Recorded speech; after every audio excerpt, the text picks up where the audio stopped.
Halo semuanya, selamat datang kembali di Fakta Film. Kali ini Fakta Film akan merekap alur cerita film dari tahun 2022 yang berjudul No Exit. Film ini bercerita tentang seorang wanita bernama Darby yang tengah berjuang melawan kecanduan obat dan harus menghadapi sekelompok penjahat yang sangat sadis. Diangkat dari sebuah novel dengan judul yang sama karya Taylor Adam dan disutradarai oleh Damien Power, film ini menyuguhkan sebuah ketegangan serta twist yang sangat memukau. Jadi pakai handsetnya, cari tempat sepi, dan mari kita mulai ceritanya.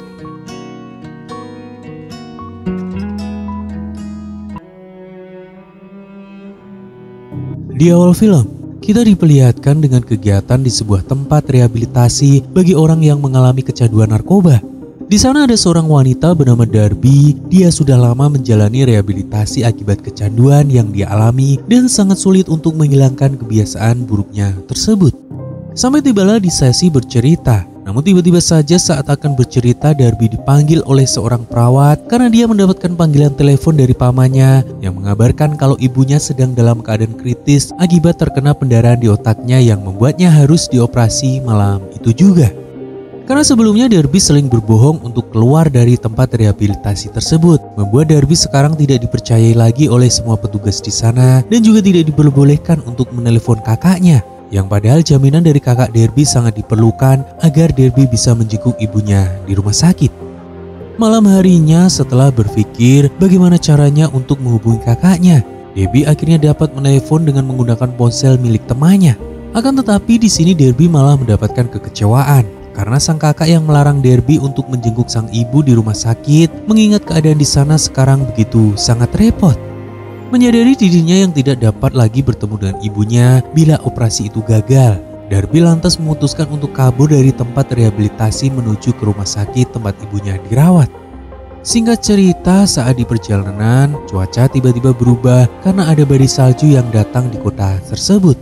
Sampai tidak lama kemudian mobil Darby dihentikan oleh seorang petugas polisi yang khawatir terhadap keselamatan Darby karena mengemudi di tengah badai salju. Polisi tersebut lantas memperingatkan Darby kalau dia tidak dapat lagi melanjutkan perjalanannya sebab jalan menuju ke rumah sakit ditutup akibat adanya badai. Polisi itu lantas menyarankan Darby untuk ke sebuah tempat bernama pusat pengunjung guna beristirahat sambil menunggu badai ini reda. Tidak punya pilihan lain dan tidak ingin terjadi apa-apa di perjalanan, Darby lantas menuruti saran sang polisi. Beberapa saat kemudian sampailah Darby di sebuah pondok yang dimaksud oleh polisi tadi, dan setelah masuk Darby melihat ada 4 orang yang terlebih dahulu sudah datang. Mereka adalah Sandy dan juga suaminya Ed, serta 2 orang pria lain bernama Lard dan juga As yang sedang tertidur.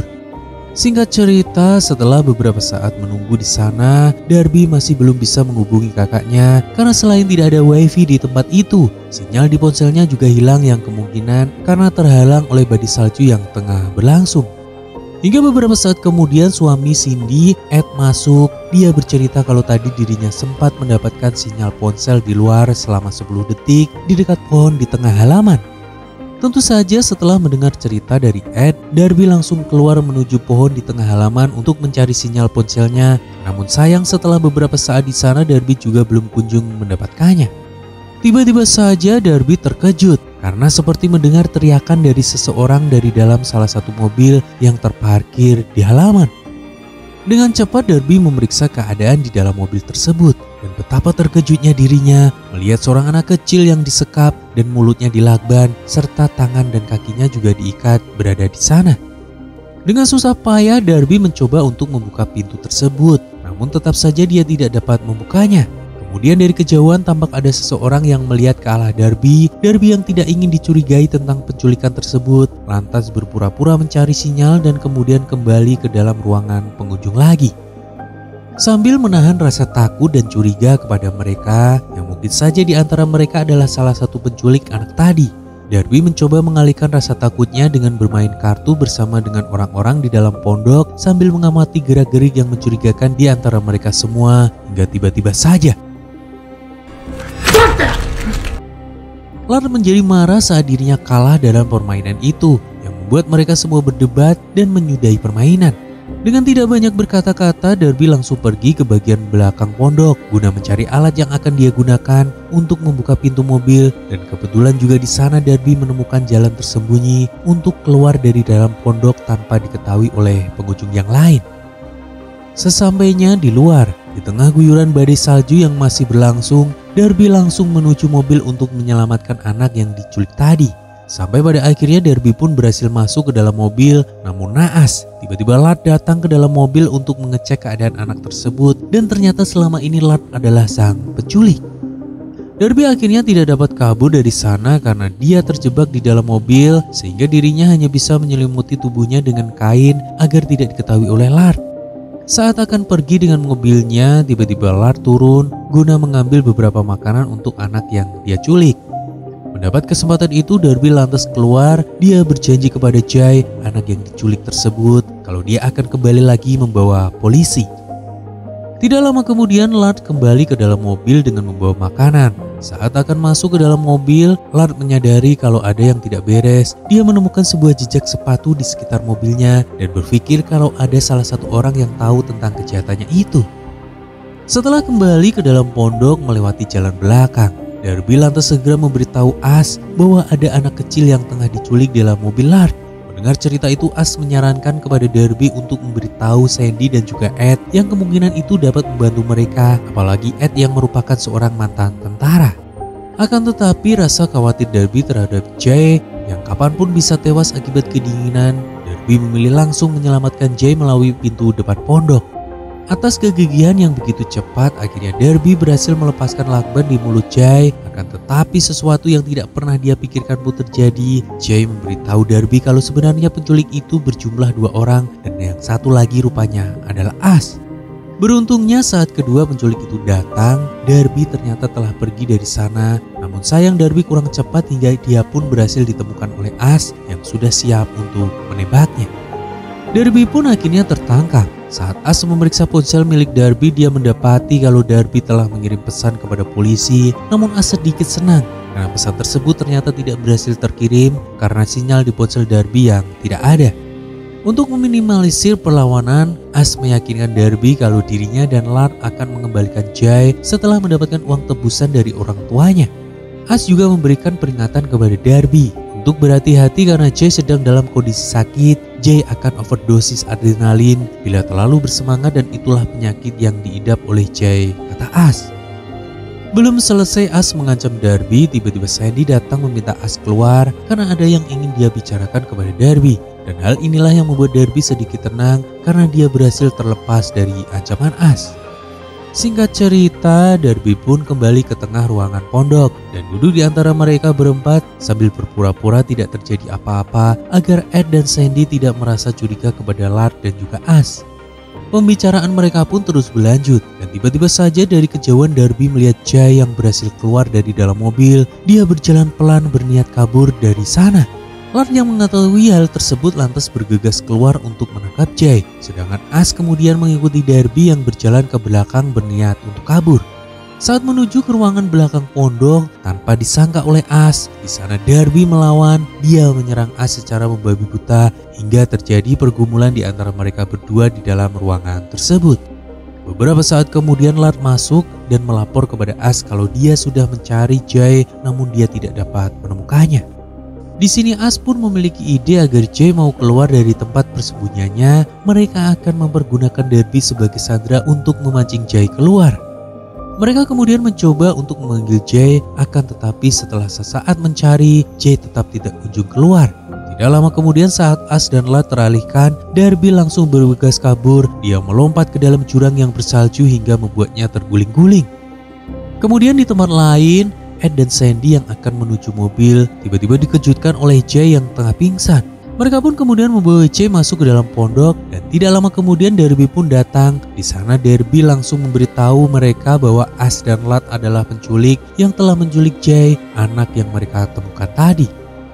Singkat cerita, Ash dan Lard pun tahu kalau Darby sudah berada di dalam ruangan pengunjung bersama Ed dan juga Sandy. Dia langsung berteriak meminta mereka segera menyerahkan Jay, kalau tidak dia akan membakar mereka hidup-hidup di dalam pondok tersebut. Di sini, Ed mengetahui kalau Jay sangat memerlukan obatnya. Dia lantas memaksa Lard dan juga Ash untuk memberikan obat Jay, hingga hal yang tidak disangka-sangka pun kemudian terjadi lagi. Jay tiba-tiba terbangun dari sakitnya dan mengenali Sandy. Dia berkata kalau Sandy adalah pengasuh di rumahnya. Sebuah fakta pun di sini akhirnya terungkap bahwa selama ini Sandy merupakan otak dari penculikan tersebut. Jadi selama ini Sandy telah berkomplot dengan para penculik itu untuk mendapatkan uang dengan berpura-pura menjadi pengasuh di rumah orang tua Jay. Mengetahui hal tersebut sungguh membuat Ed terkejut. Dia tidak menyangka bahwa istrinya selama ini telah berbuat jahat, dan setelah semua kebohongannya ini terungkap, Sandy langsung menyerang Darby menggunakan semprotan merica agar Darby tidak melakukan perlawanan. Kemudian Sandy membuka pintu pondok dan meminta Ash juga Lard untuk masuk, serta memberitahu mereka kalau Ed tidak pernah memegang senjata api yang membuat mereka berani masuk ke dalam pondok. Di dalam pondok tersebut Sandy langsung menyuntikkan obat Jay. Dia kemudian marah kepada Ash dan juga Lard karena ternyata rencana penculikan ini tidak sesuai dengan yang mereka sepakati. Di mana sebenarnya Sandy ingin mengembalikan Jay kepada orang tuanya setelah mendapatkan uang. Ash dan Lard malah ingin menjual Jay ke orang lain untuk mendapatkan uang yang lebih banyak. Sandy di sini merasa kecewa kepada mereka karena dia telah lama membuat rencana penculikan ini agar berhasil dengan mulus, namun malah dikacaukan oleh Ash dan juga Lard. Singkat cerita, setelah Jay sadar, Ash meminta kunci mobilnya kepada Darby agar mereka bisa segera pergi, namun Ed melarangnya karena bisa saja setelah mendapatkan kunci mereka akan ditembak semua dan tiba-tiba benar saja Sandy dan Ed langsung ditembak oleh Ash hingga tewas, dan bahkan setelah itu kejahatan mereka semakin menjadi-jadi. Darby disiksa, tangannya dipaku ke dinding. Beberapa saat kemudian tanpa mereka sangka terdengar pesan terkirim dari ponsel milik Darby, yaitu pesan permintaan tolong Darby kepada polisi. Karena badai mulai reda dan sinyal ponsel pun telah kembali. Keadaan ini tentu saja membuat Lard dan juga Ash panik karena polisi yang akan segera datang. Ash kemudian memaksa Darby untuk memberitahu kunci mobil miliknya, dan bila dia tetap bungkam maka tangan Jay akan dia paku ke lantai. Dengan terpaksa, akhirnya Darby memberitahu kuncinya terjatuh di dekat parkiran mobil. Melihat Ash keluar untuk mencari kunci mobil, Darby yang melihat kesempatan tersebut pun lantas mulai menyerang balik. Darby minta Jay untuk mematikan lampu ruangan agar mereka dapat sedikit mengulur waktu. Lampu di dalam ruangan pun padam. Darby kemudian nekat menggunakan narkobanya yang selama ini dia simpan di sakunya. Hal itu dia gunakan agar saat menarik paku yang tertancap di tangannya dia tidak merasa terlalu sakit. Suara tembakan pun kembali terdengar. Saat Ash masuk ke dalam pondok, dia melihat Lard yang sudah disandra oleh Darby. Kemudian saat Ash mengacungkan paku tembak di tangannya, tiba-tiba dia diserang oleh Jay yang tanpa sengaja paku tertembak dan tepat mengenai kepala Lard, yang membuatnya tewas seketika. Dengan cepat Darby dan Joy pun kabur dari sana dan berhasil menaiki mobil untuk pergi dari pondok. Ash kemudian keluar dan berhasil menembak ban mobil dari Darby hingga membuatnya tergelincir menabrak tiang lampu. Ash kemudian membakar pondok guna menghilangkan barang bukti. Saat petugas polisi datang, Ash berpura-pura kalau dia adalah korban yang telah mengirimkan pesan. Polisi yang ragu lantas mendekat pelan-pelan. Namun Darby bangkit dan segera menembak Ash mengenai bahunya. Polisi yang refleks dan mengira kalau Darby adalah penjahatnya kemudian menembak Darby hingga membuatnya terkapar. Mengetahui hal tersebut segera saja Ash menembak polisi itu dengan paku miliknya. Dia menghabisi sang polisi tanpa belas kasihan. Sekarang giliran Darby yang akan dihabisi oleh Ash. Namun tiba-tiba Darby mengeluarkan obeng dan menusuk leher Ash hingga membuatnya tewas seketika. Kini semua perlawanan Darby tidaklah sia-sia. Dia berhasil mengalahkan si penculik tersebut untuk menyelamatkan Jay. Lalu dengan sekuat tenaga Darby mengambil HT milik polisi yang telah tewas tadi untuk meminta bantuan kepada polisi lain. Beberapa hari telah berlalu. Kini Darby kembali ke tempat rehabilitasinya lagi. Sangat disayangkan ibu Darby juga meninggal tepat di malam di mana Darby melawan para penculik. Namun Darby kini telah ikhlas akan kepergian ibunya, dan sekarang yang sangat dia inginkan adalah bertemu dengan kakaknya, dan film ini pun usai. Film No Exit adalah film trailer yang cukup menegangkan dengan premis kuat serta atmosfer claustrophobic yang berhasil dieksekusi membuat film ini sangat layak untuk kalian penggemar film trailer yang memiliki cerita penuh liku dan juga twist mengejutkan. Akting Havana Rose Liu sebagai Derby juga sangat meyakinkan, penuh emosi dan juga memikat. Meski beberapa adegan mudah ditebak, namun ketegangan yang konsisten membuat film ini menarik untuk diikuti hingga selesai. Secara keseluruhan, Mimin memberikan nilai sebesar 7,5/10 dari keseluruhan alur cerita yang tersaji sepanjang film ini berlangsung. Terima kasih buat kalian semua yang telah mendengarkan alur cerita film ini dari awal hingga akhir. Buat kalian semua jangan lupa subscribe, like, dan juga share video ini jika bermanfaat. Dan sampai jumpa lagi di alur cerita film selanjutnya.